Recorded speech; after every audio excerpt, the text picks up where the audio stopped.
अब इसके बाद नेक्स्ट इसमें चलते हैं हम। हमारे पास है ऑसिलेटरी एंड वाइब्रेटरी मोशन, यानी कि हमने टाइप ऑफ मोशन को रीड किया। तो देखिए हमारे पास ये डिविजन्स कन्वर्ट हुआ है। Object in motion,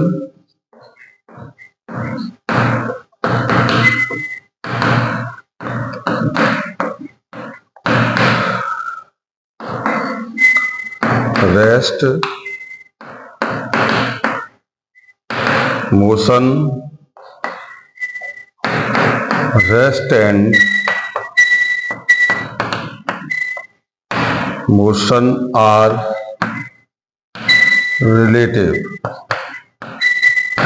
relative or types of motion। Number first है रेक्टिलिनियर,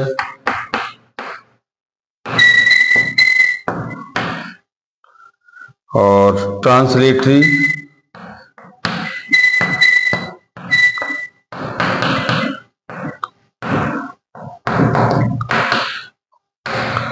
और दूसरा है सर्कुलर मोशन,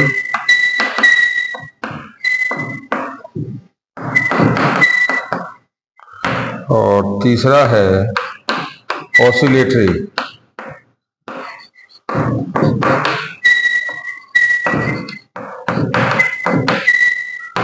ऑसिलेटरी मोशन।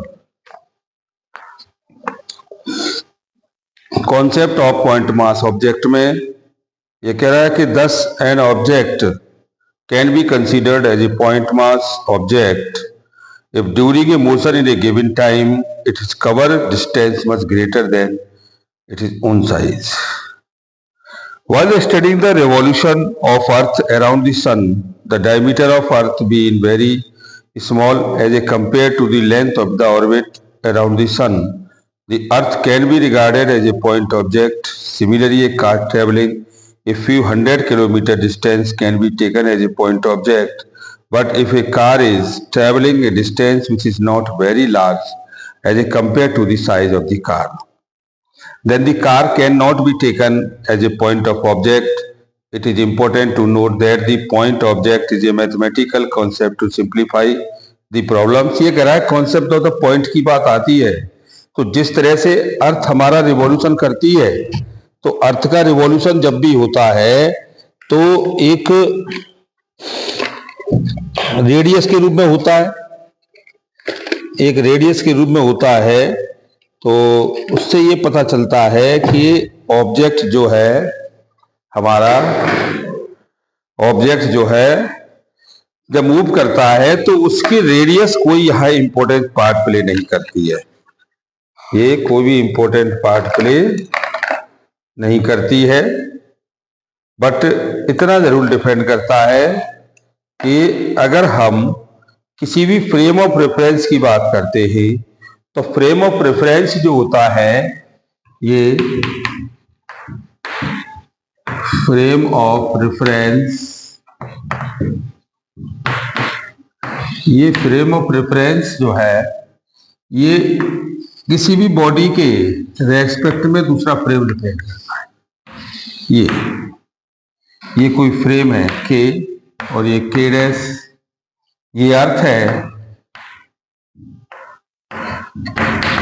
और ये कोई भी बस है, तो ये फ्रेम ऑफ रेफरेंस है, ये इसके कांटेक्ट में है, ये उसके कांटेक्ट में रहेगा, मतलब इसमें कोई भी चेंजिंग नहीं कर सकते। तो ये कह रहा है when a point object is in motion, when we want to specify the position, then we need to use a reference point as a system having a set of axes. The most convenient system is a rectangular coordinate system considering three mutually perpendicular axes by x by z. The point of intersections O these three axes is called as origin, serve as a reference point or position of the observer.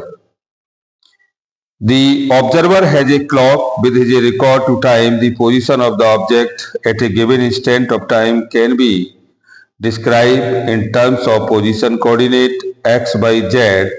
the distance of the given position of the object along the x, y, z, the coordinate system along a clockwise constitute frame of reference. Thus, the frame of reference is a system coordinate axis attached to an observer having a clock with respect to him, which the observer can describe the position, displacement, acceleration of a moving object. अब ये भी हमारे पास दो frame में चला जाता है, एक इनर्शियल फ्रेम ऑफ रेफरेंस और एक होता है हमारा frame of non inertial frame. तो पहला इसमें एक कन्वर्ट होता है हमारा inertial frame, inertial frame of reference, और दूसरा है ये non inertial frame of reference.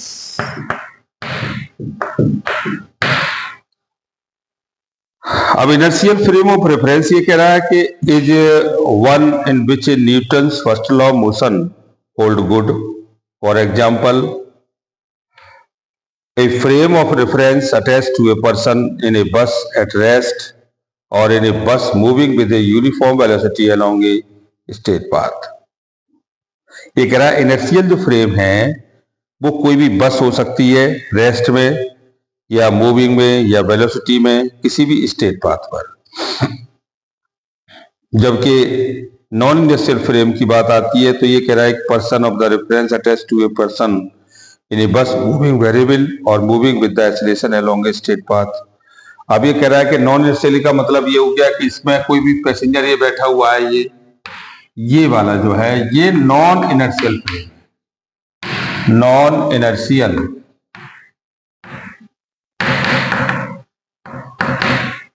Frame of reference. ये कोई पैसेंजर हो सकता है और ये आपका कैसा है, ये इनर्शियल फ्रेम है।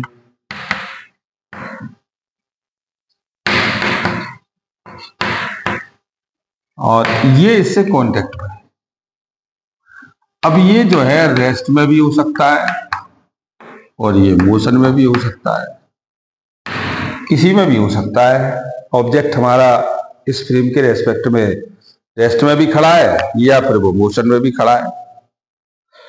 So we know that the earth is revolving around the sun is almost a circular orbit and is having the spinning motion along about its axis. Due to it, the velocity of earth is changing with time, so the Newton's first law of motion does not hold good for earth. Therefore, the frame of reference attached to a person on earth for observing the thinking outside the earth is not inertial frame of reference. However, for the motion of the object on earth, the earth can be taken at rest. Then the frame of reference attached to a person on earth is taken inertial frame of reference। यानी कि हम अर्थ पर खड़े हैं, जितने भी system खड़े हैं, अब वो चाहे रेस्ट में हो चाहे वो मोशन में हो, लेकिन अर्थ क्या है कि एक स्पिनिंग मोशन कर रही है सन के रेस्पेक्ट में। जब वो सन के रेस्पेक्ट में स्पिनिंग मोशन कर रही है तो उसके केस में हम क्या देख रहे हैं कि हालांकि उसकी जो वेलोसिटी है वो 11.2 किलोमीटर पर सेकंड है, लेकिन उस इनर्शियल फ्रेम के रेफरेंस में वो ऑब्जेक्ट हमारा अर्थ के रेस्पेक्ट में मोशन में है, तो वो आपका हो गया इनर्शियल फ्रेम ऑफ रेफरेंस। लेकिन उसके अंदर जितने भी पर्सन बैठे हुए हैं, चाहे हम कार चलाते हैं, कार रेस्ट में है या मोशन में है, पर्सन मोशन में है या रेस्ट में है, ये सभी non inertial frame of reference में आते हैं और इनके बीच एक रिलेशन बनता है। हम क्या देख रहे हैं कि पैसेंजर जो है बस में किसी भी इनर्शियल फ्रेम में बैठा हुआ है और ये जो हमारे पास है इसमें बैठा हुआ है ये नॉन इनर्शियल फ्रेम। अब इनके बीच में अगर रिलेशन देखें, या तो वो इस फ्रेम के रेफरेंस मोशन में है या इस फ्रेम के रेफरेंस में वो रेस्ट में है। तो यानी कि ये सारी चीजें हमारी निकल के आती हैं, तो उससे हमें ये पता चलता है कि ऑब्जेक्ट हमारा जो है किस ओर है, ऑब्जेक्ट हमारा किस ओर है। तो इसमें दोनों फ्रेम के बारे में बताया गया है।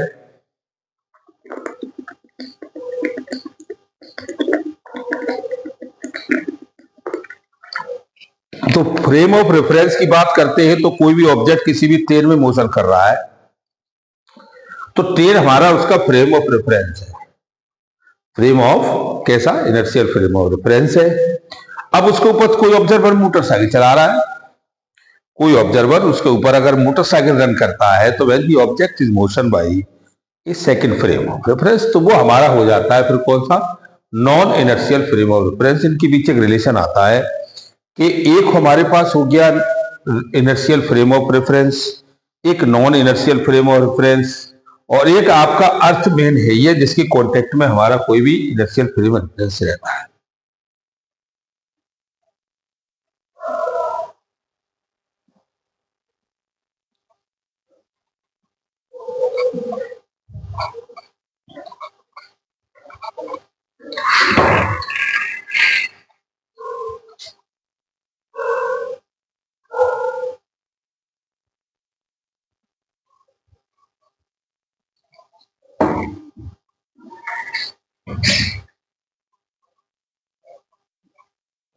तो हमें इसकी ये थ्योरी जो कंज्यूम करनी पड़ती है, इस थ्योरी से हमें ये पता चलता है कि अब इनके बीच में अगर रिलेशन भी निकालेंगे तो रिलेशन भी वेल डन एकदम रिजल्ट डिफाइन होता है।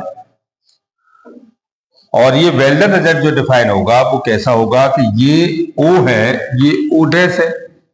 अब इसका कांटेक्ट इसके साथ हो गया तो भैया ये भी तो इसके साथ कांटेक्ट रखेगी। तो वेक्टर एडिशन से अगर रिलेशन निकालते हैं तो देखो ये O dash plus O dash P is equal to OP के साथ, ये O डैश P हमारे पास ये कोई फ्रेम ऑफ पोजीशन है। तो देखो O डैश की जो वैल्यू है, ये R की जो रिलेशन है वो K बाई K के साथ है।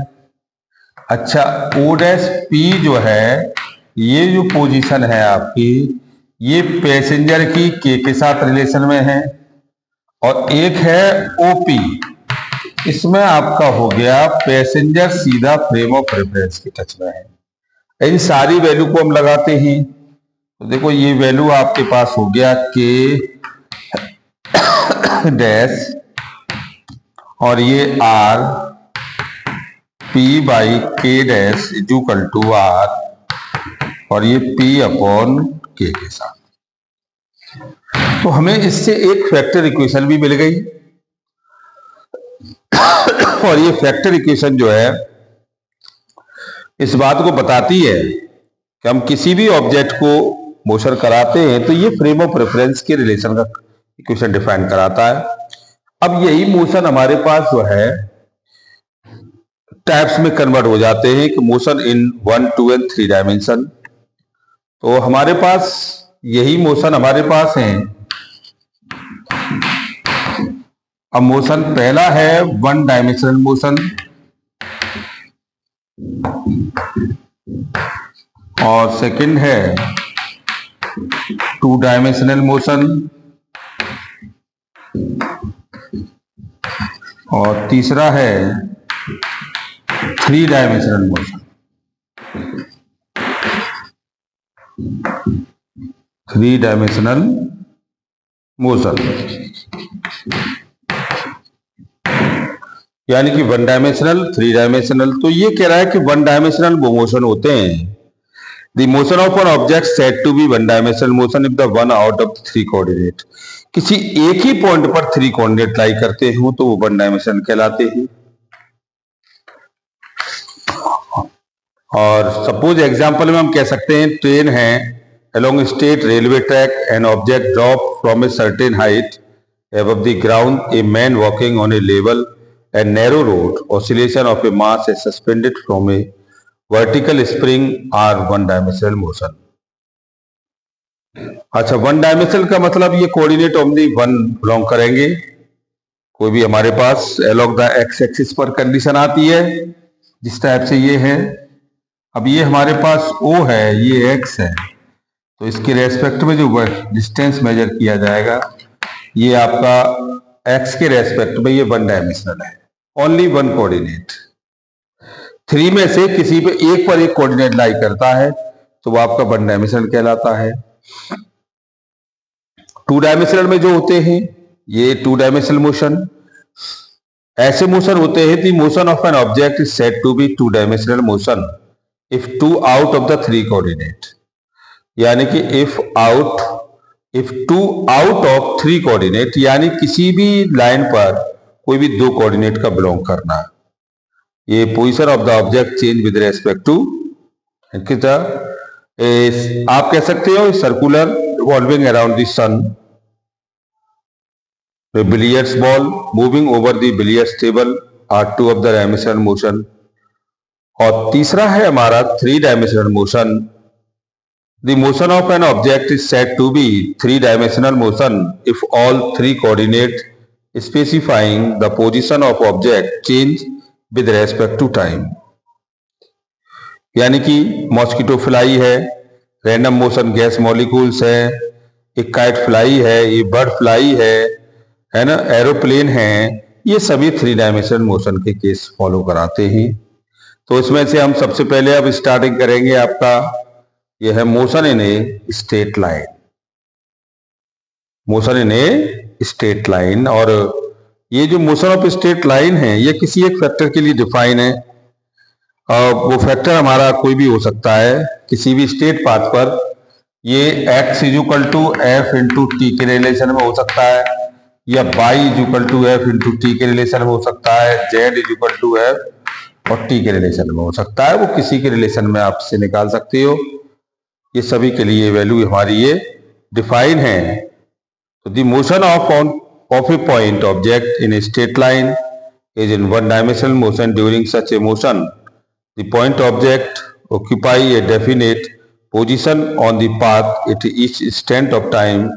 Therefore, the motion of the point object can be described by specifying the distance x of the point object and the corresponding instant of time t. Mathematically, the position of object in one-dimensional motion can be expressed as follow. उसको हम इस तरह से follow कर सकते हैं। अच्छा, origin unit and sense of the passage of the time. किसी भी ओरिजिन टाइम को हम कंसीडर कर सकते हैं किसी भी टाइम से स्टार्ट करने पर।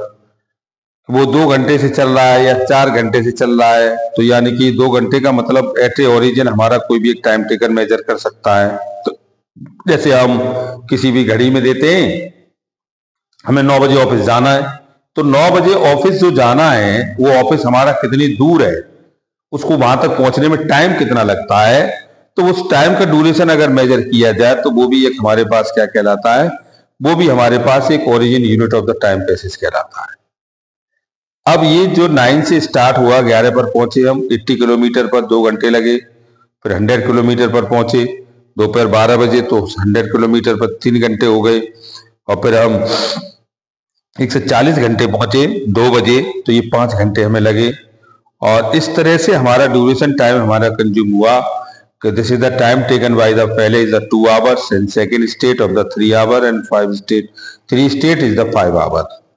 तो the time measure after the origin of the time axis, the time measure to the origin of time axis is taken as a positive and time measure of the before origin of the time axis, the time measure to the left of the origin of the time axis taken as a negative.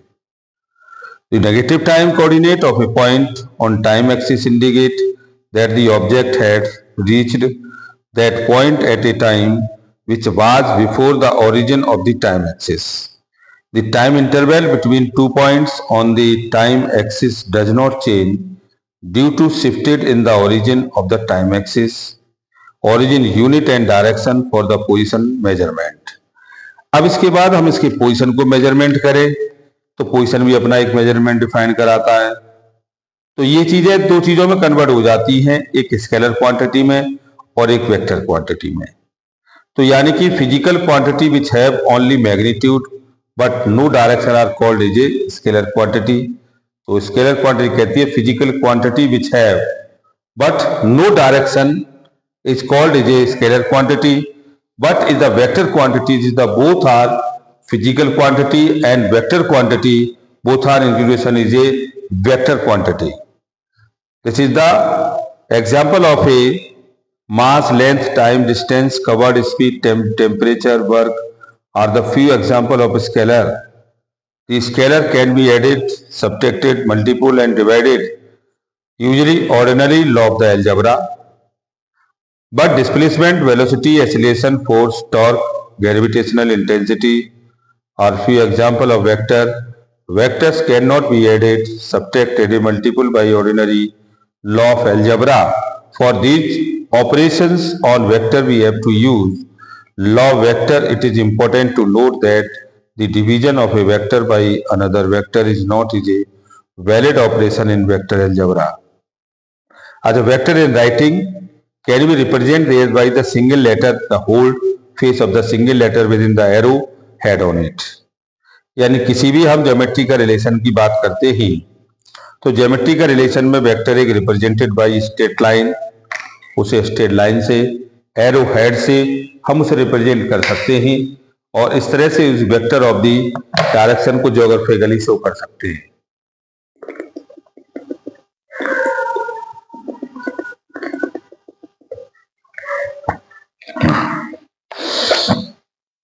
अच्छा, next हमारे पास case बनना है। अब आते हैं path of the displacement पर।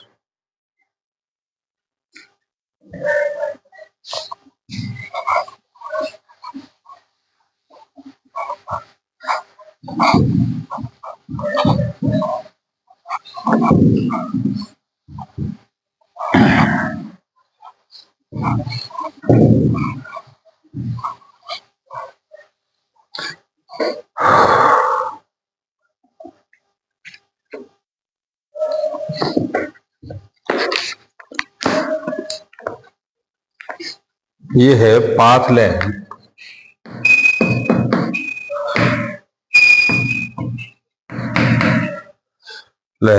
And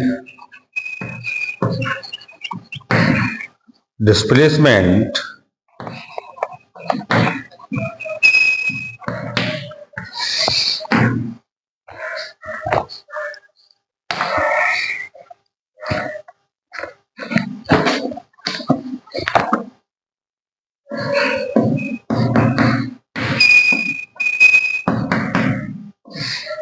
path length को major करें तो the path length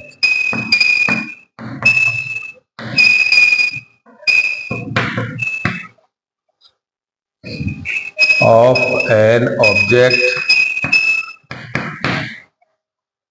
in motion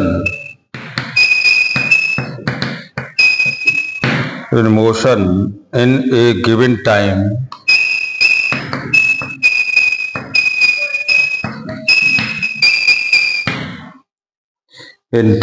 is the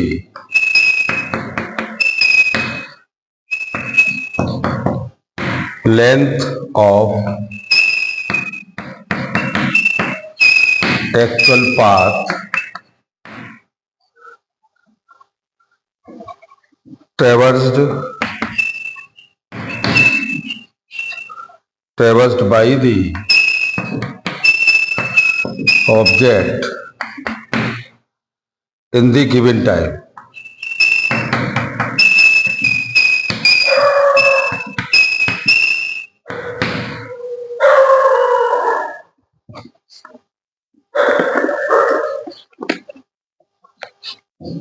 दूसरा है displacement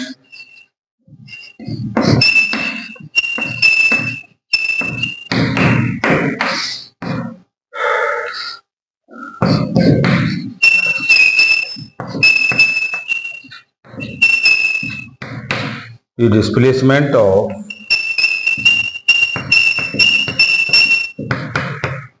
object in motion in a given time is defined as the change in position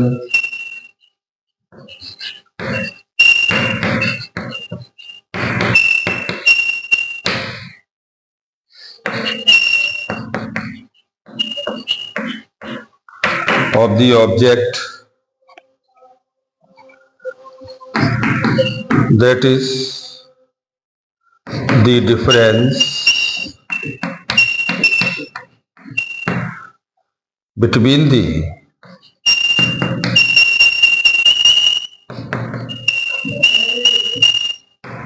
final and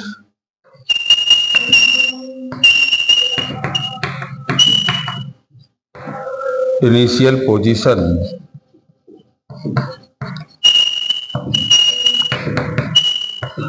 of the object in a given time.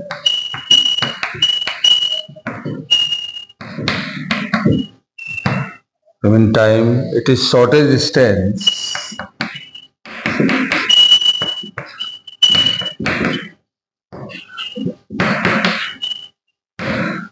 distance between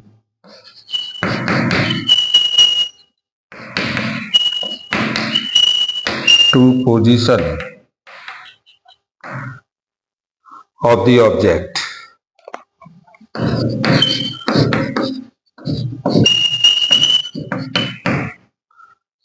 And it is direction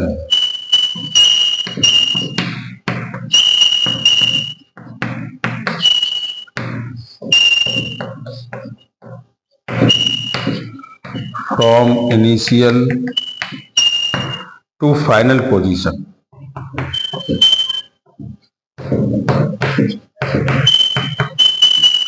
Final position of the object.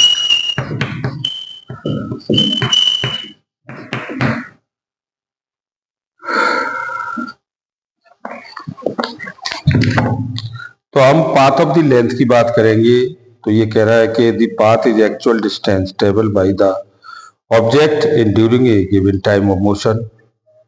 अब let us consider हमारे पास ये एक triangle है,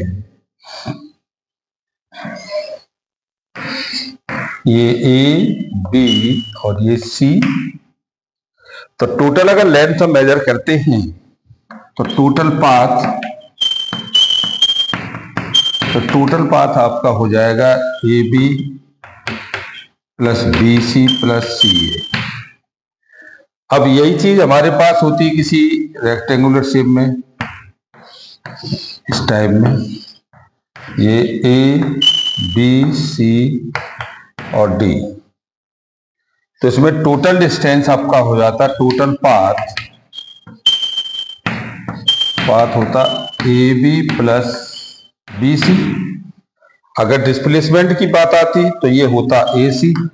तो A C का square is equal to A B का square B C का square. तो A C is equal to under root और ये ए बी का स्क्वायर और ये बी सी का स्क्वायर।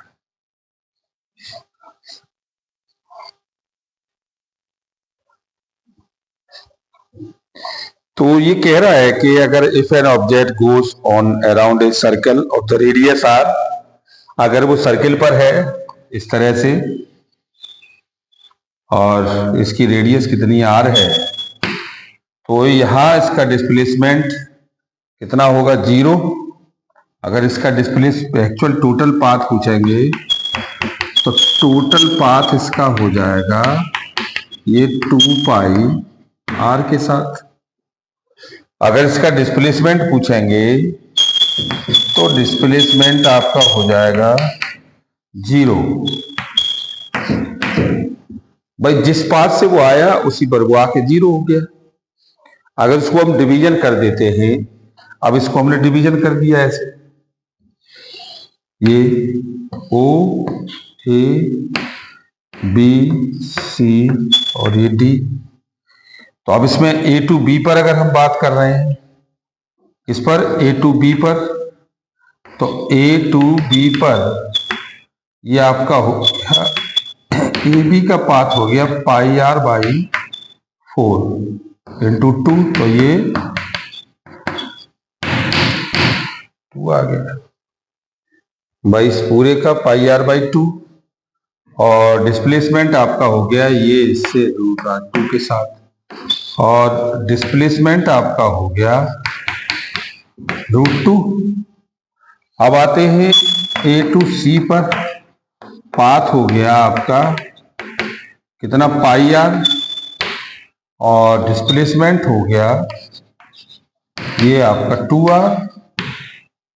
अब आते हैं ए टू डी पर, तो ये हो गया pi R plus pi R by 2 और ये √2 के साथ, तो ये आपकी वैल्यू हो गई कितनी 3 पाई आर बाई 2 के साथ, और इसकी वैल्यू हो गई आपकी कितनी, ये टोटल डिस्प्लेसमेंट आपकी आ गई ये कितना √2 के साथ, और ए टू ए पर आ गए, तो ए टू ए पर आपका हो गया 2 पाई आर, और ये ए टू ए पर डिस्प्लेसमेंट हो गया ये आपका 0।